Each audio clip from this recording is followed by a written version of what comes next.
Hello everyone and welcome to our draft video for today. This pack's really good and has a lot going on in it. If you're inclined to rare draft, there's an easy well here for 100 plat or so. That being said, there's a number of very reasonable cards in this pack. We have a Phoenix Guard Lancer here, got a Skittering Cultivator, a Web Scribe. If I didn't have powerful cards in this pack, there's also an Outflank and a Reversion here that are very reasonable. Sweep Away, also a fine card. I think I'm going to go ahead and just snake the bomb out of this pack. Phoenix Guard Lancer is just like a really powerful card. No guarantee that we end up actually playing this card, but I think it's worth picking up. Diamond and Sapphire are both very deep shards in this limited format, and this card is a very powerful bomb if you end up in it. A lot of the time, even if I don't end up in both of these shards, this card is worth splashing in a mid-range, like, Blood Sapphire deck or, like, a Diamond Blood deck. Or Diamond Wild. Like, you'll splash this card a lot if you're not an aggressive deck. It's very good top end to have.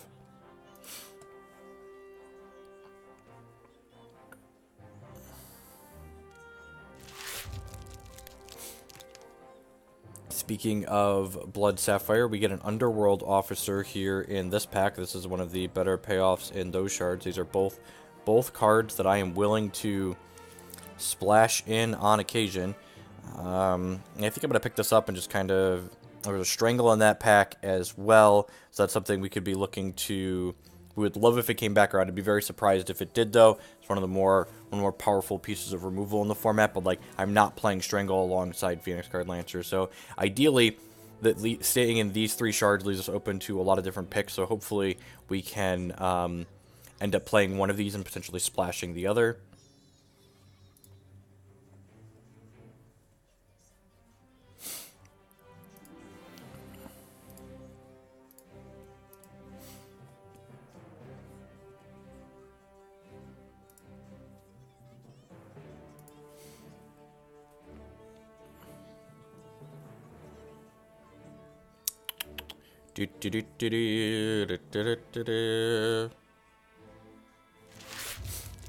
Okay, this is a fantastic pickup here. Warp Steel Shards 4 works very well with both of the cards we have already. For Underworld Officer, it's 2 Underworld bodies to make this attack for more. For Phoenix Guard Lancer, it is a early body in order to mobilize Outer Troop. Other cards that are interesting in this pack is we'd kind of love it if the Mindrak Sorcerer came back around if we end up in Blood Sapphire. The Storm Rider and the Gallant Spearcliff are both reasonable cards in Diamond, so I'm going to go ahead and pick this up. One thing that's worth noting is we passed in the last pack. Awaken Herald is a really nice Diamond card that allows you to splash Blood or Sapphire because it makes a Blood, Ruby, or Sapphire threshold when it comes into play as a Diamond card. So a lot of the time that's a fantastic card being a base Diamond deck and then splashing either Blood or Sapphire.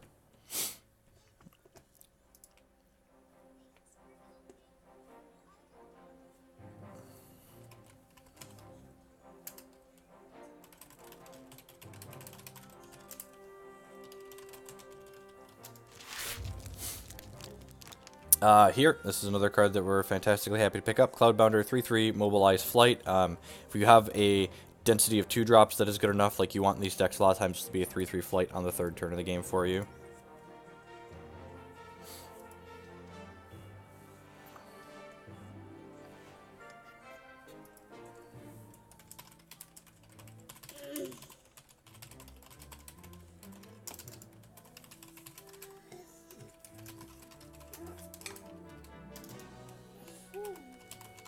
Alright, child. You're getting off my lap. Throwing stuff on the floor. Kids, man. I tell you.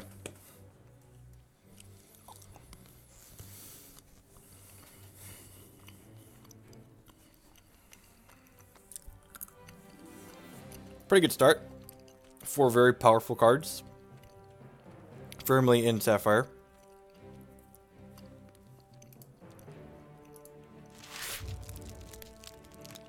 Speaking of firmly being in Sapphire, Shackling Strands is a very premium removal spell. It's basically gets rid of anything that isn't Diligence or doesn't have a activated ability. So, yep, I'm going to pick that up. If we end up in Diamond, Outflank, and Vanquish are reasonable. Those are the only other cards we're really interested in this pack. Nothing else is too terribly exciting.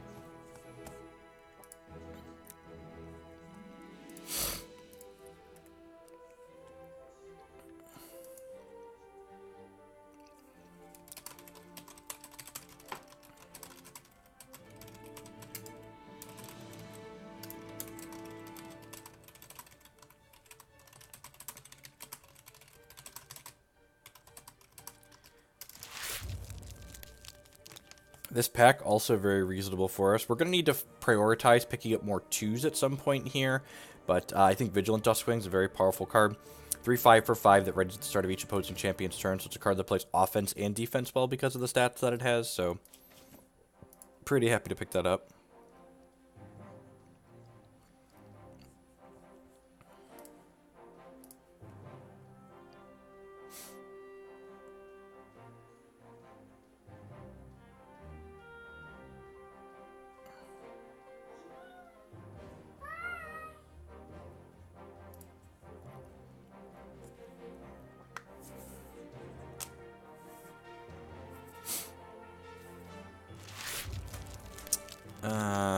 And we talked about wanting more 2-drops here, so Razor Edge Duelist is a fine pickup here. It puts us more firmly into the Diamond Sapphire camp than the Blood Sapphire camp, but I think that's fine.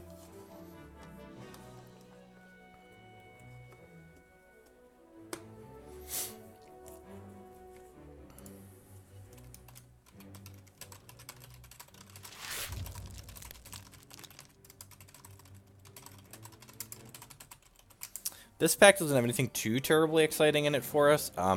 Honestly, the pick might be the Barrier Bot in case we end up short on 2s. I don't think I'm going to play anything else in this pack.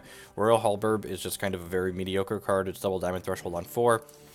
I guess there's a world where, like, this Relentless Zombie ends up being good with Underworld Officer. Yeah, I guess I'm going to pick that up. If we end up getting a bunch of zombies and there's a bunch of Voracious Zombies in our third pack, like, this is a very powerful synergy. So I guess I'll pick that up speculatively, because we're not very likely to play anything in that pack anyways. Speaking of,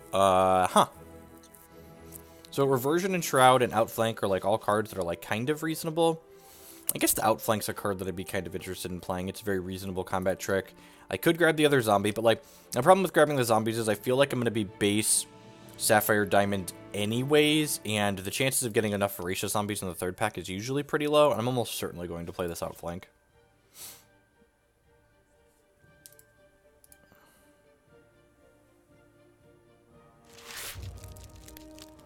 There's the Awakened Herald that we talked about earlier. Super happy to pick that up. It's another Underworld troop for the Officer, and again, this card will help enable us splashing that.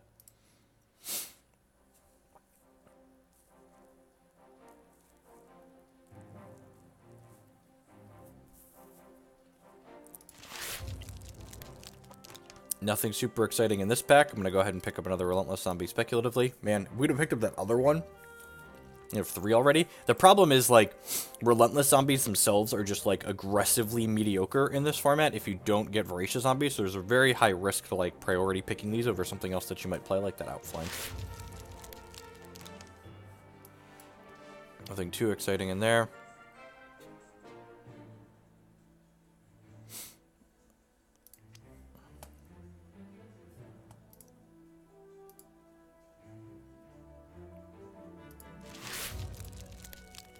Yep, just continuing to kind of pick up the dredge end of the pack here. I guess I'll grab this Centipede. Inkheart Infuser's not a card. This card can theoretically help you splash stuff, but, like, it's such an aggressively mediocre card. Like, at least Awaken Herald's, like, a 2/1 for 2, so it can, like, kind of apply pressure or, like, trade for opposing 2-drops. Inkheart Infuser's not going to do that a lot of the time. Be kind of surprised if we get any more playables this pack. We already have, like, 8 to 9 playables, depending on whether or not we splash blood. Wow!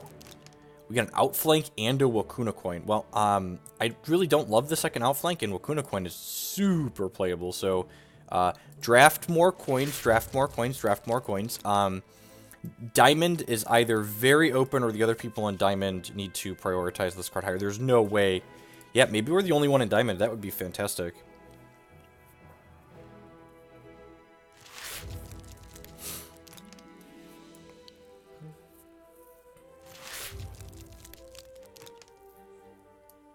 Flashbot Trickster, I really don't like this card. It's kind of like medium minus at best. Deploy, gain a charge for 2. Like, it's an okay, like, pseudo removal spell at times. This pack actually has a lot going on in it for us. There's another Underworld Officer here, which I would love to try and splash. That being said, if we end up with enough good Diamond Sapphire cards, we probably don't want to splash anyways, unless we get a bunch of Awakened Herald. And Decree of Banishing is easily one of the best pieces of removal in this format, so I'm going to go ahead and draft the Decree.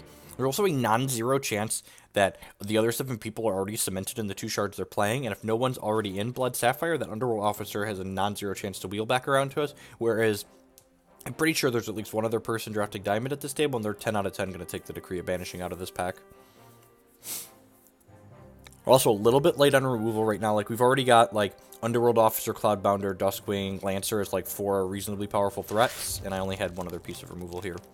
Speaking of reasonably powerful threats, we've got another Cloudbounder here. Wow, the uncommons in this pack are really good, too. We've got a Monk and a Surging Wildfire. These are pretty specific uncommons, though, so you need to already kind of be in those archetypes to draft them.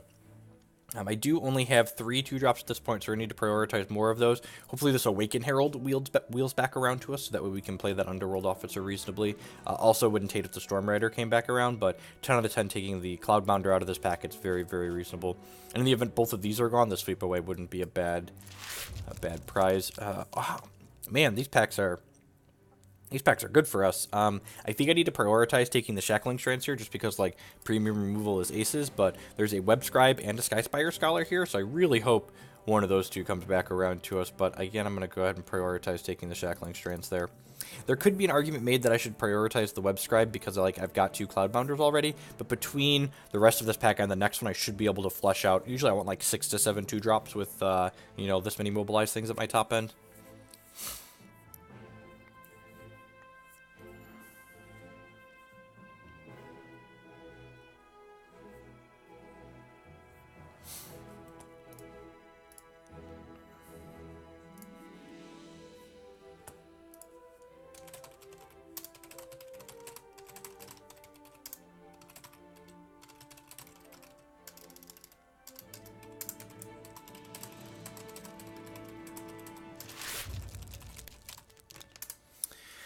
So this pack's kind of interesting. I kind of want the Skyspire Scholar because I like 0/6s that generate card advantage, but Cerulean Sage is a very powerful card that allows us to take aggressive stances in some games. In any game where you get to go like Cerulean Sage on 1 or 2 into a Cloudbounder on 3, you just apply so much pressure in the air. I think I need to pick this up just because I don't have enough 1s and 2s quite yet.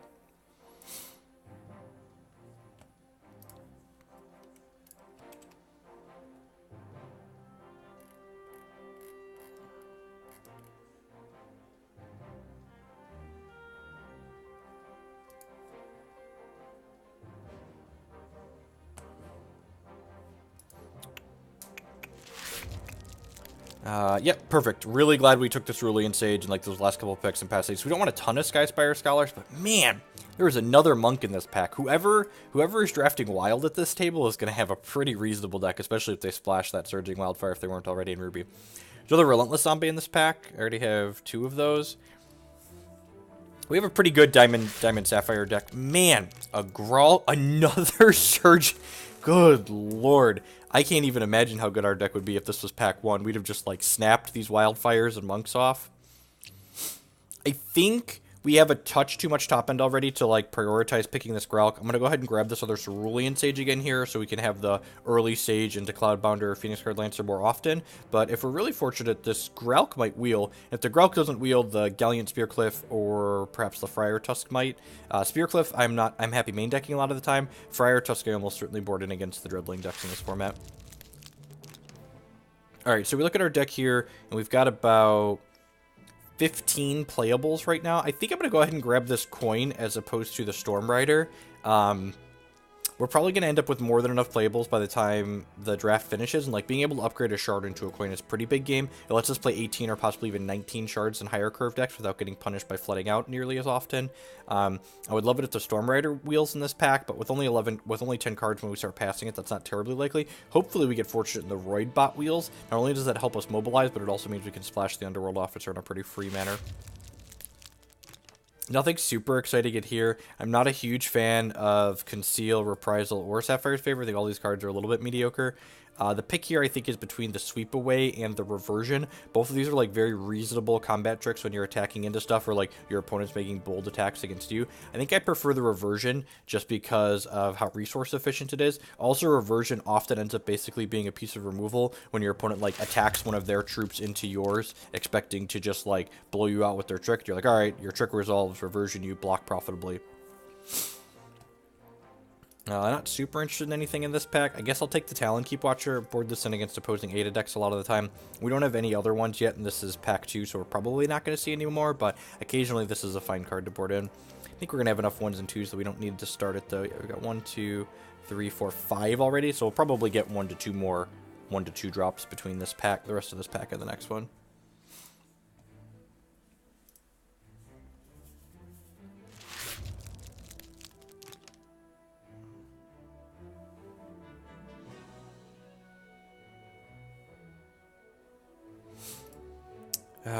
Sweet. The Awakened Herald came back around to us, so that buffers our 2-drop slot and, you know, makes this Underworld Officer mostly free here. I'm pretty happy to splash the Underworld Officer off of, like, 2 Awakened Heralds and 1 Blood Shard here, so... Huh. Maybe we could play this Blood's Favor, too. That's probably greedy, but I'm gonna go ahead and pick it up for now, and we'll see how this draft ends up. We'll probably end up with enough playables that I won't need to play this, but this card's, like, flexible. I like drawing 2 cards for the cost of 2 life. Wakuna Lookout's a fine pickup here in case, like, boarding this in against particularly aggressive decks is usually fine. You put the Gem of Protection in it, so that way it's a 1/3 for 1. And just, like, okay stats, blocks both Dreadlings. Blocks Dreadlings through a Theraz activation, which is important. A lot of the things that you want to hold the ground against Dreadlings with, you want them to have 3 points of defense, like Cerulean Sage here. Talika Bash is actually a card I've played before. I don't think we're going to start it in our main deck, but with Ada, this card's kind of reasonable. Again, just kind of picking up the Dredge into the pack. We'll put the Friar Tusk in the board. We mentioned we were hoping that might wheel. That we could board it in against Dreadling decks. Again, it has that key 3rd point of defense, so it can block Dreadlings against Theraz. And normal Dreadlings without a pump, you have to have 4 Dreadlings to make a dent through a Friar Tusk, which is nice for us. Eldritch Shriek's actually a card that's kind of impressed me the couple of times I've picked up a couple of Shrieks. The problem, again, with Shriek is a lot like Relentless Zombie, where if you're picking these up, they're just basically useless if you don't see Whispers as the payoff in your 3rd pack. So it's kind of a high-risk, high-reward draft. As you see, the Sapphire's Favor and the Holy Reprisal being 2 of the last cards in the pack there. Not particularly exciting ones to be looking at or thinking about playing. Alright, some bombs. Bombs. Would love a Tinkertron. Okay, yep, Astral Sight here. There's a card super happy to play one of. In Ada, in addition to drawing 3 cards, this gains 3 charges, which is basically like draw 3 cards, get 2 phantoms. So very, very powerful card. And having like expensive cards like this at our top end encourages us to play more resources, which having these coins enables. I'm gonna go ahead and hide this Blood's Favor for now. See how the rest of this pack plays out. We've already got 18 playables here, so don't need too much more. I'd like 1 more piece of quality removal for this deck to be very reasonable. This pack's pretty terrible, right? I guess there's this Voracious Zombie here. I'm gonna go ahead and draft that.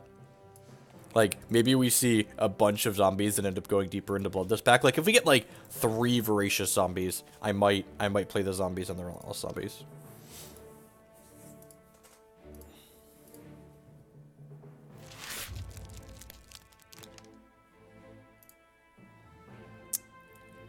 Huh.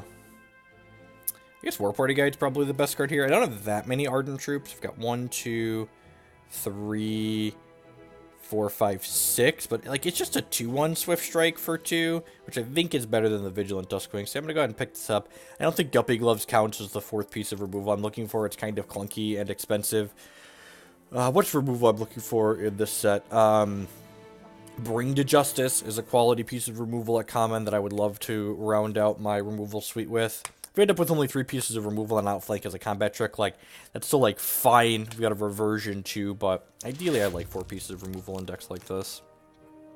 We've got Winter Brave, Spearcliff Captain, and a Gustum Mage here. I think I actually prefer the Winter Brave to the Spearcliff Captain. Some of the time it can be tough to have double diamond by the third turn of the game for Spearcliff Captain, and we also just like don't have we don't have anything else that produces valor, so like her text is only for herself. I guess she technically has a third power when you valor herself, but Winter Brave is less of a resource investment up front, so it can be a little bit easier to curve out with. Oh, Lamify is a fine piece of removal. Revert and transform target troop into a 2/2 llama. So yeah, I'm gonna go ahead and just pick that up there. Does its job dealing with your opponent's bombs, and this deck is probably gonna be pretty reasonable at gumming up the board between our sages and scholars and warp steel shard sworn. So the 2/2 is not a big deal to leave behind. Got 4 answers to our opponent's possible bombs they could play, so feeling good.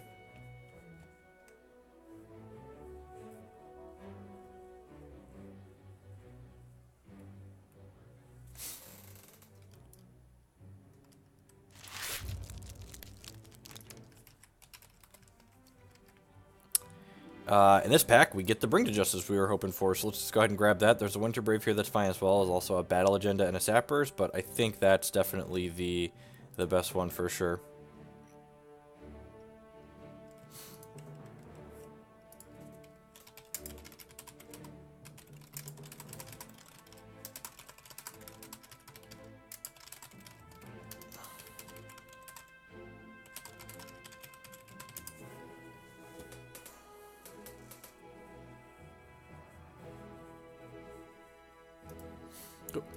Grab that there. This is a double diamond card on 3, but like it's a card that's like reasonable as you move later into the game as well. Leyline Purifier is actually pretty good. It's a 1/3 for 2, which is like kind of like stats we're interested in playing, and so they're Ardent Troop, and just like being able to randomly destroy constants. There's a lot of the constants that you play in this format can often like take over the game. Nothing super exciting in here. I guess I'll grab this Forlorn Soldier. Deathcry, put this back into play. This card was really good in 5/5 limited, just because like the format was so aggressive that this would like often trade 2 for 1 with your opponent. But in 6/6/5, the format's a little bit more mid-rangey, so like this card often just like doesn't have relevant stats to impact the board. We've got like 23 playables here now, which means I'm looking to cut something if I'm going to play all of these cards. I think I want my splash, right? Yeah, pretty confident I want my splash. I think I want to cut. It could be the Winter Brave, honestly. I've got enough powerful top end here. I've got like five bombs at the top end that can win the game, plus these Cerulean Sages can apply. This like drags my curve down a little bit. I kind of like that. And like in matches with the Leyline Purifiers, like medium minus, we can swap that out.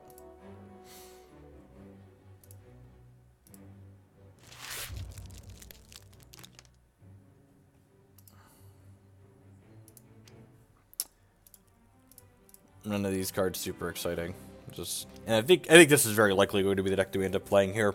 We'll go ahead and we'll put the Gem of Protection in the Warp Steel Shard Sworn, and then probably end up playing one. Wow, we must be the only one in Diamond at this table. Probably end up playing one Blood Threshold, one Blood Shard, along with the Awakened Heralds for the Underworld Officer splash, and then probably slightly more Diamond than Sapphire. We've got a couple of these on one, and we do have a triple Sapphire card here at our top end, but I think I'd rather have 9 Diamond. We've got the Bring to Justice that needs double Diamond on 2, and we also need double Diamond for our Champion power. Also worth noting is that Awakened Herald can generate a Sapphire threshold in the event that we already have Blood, or we just like need the extra Sapphire. So if we play 9 Diamond, 8 Sapphire, and then 1 Blood, we basically have 3 Blood and 10 Sapphire with the Awakened Herald providing some fixing for us. I think that's very reasonable. It deck seems very reasonably powerful. Like we've got some card draw, we've got some pieces of removal, we've got a bunch of quality bombs, we've got a couple coins to add consistency, so we're not flooding out nearly as often. So yeah, I'm expecting at least a 2-1 out of this deck. If we run a little bit hot, we can snag that 3-0. Important thing to remember is that just because your deck is powerful and had all the pieces come together doesn't mean you should expect to 3-0. You should never expect to 3-0 a draft. These card games have variance by design, so even when a deck is built well and you're playing well, you're not always going to have a perfect record. At any rate, thanks for watching the draft portion of today's video. Remember to stay tuned for some matches with full commentary and a wrap-up segment to follow. Remember, if you enjoy these videos, to like them on YouTube and share them on your social media. In addition to watching the videos, liking them at all at Edge, you can support my content in a couple different ways. The first is by mushmouth this morning. The first is by supporting me directly on Twitch or Patreon. There's links to do both of those things on the stream. You can also support my content by supporting my sponsor, who is hexprimal.com. They will be able to sell you some Hex TCG singles. If you use the code Jeff5 at checkout, you will save 5% on your order. Thanks for hanging out, folks, and stay tuned for some gameplay.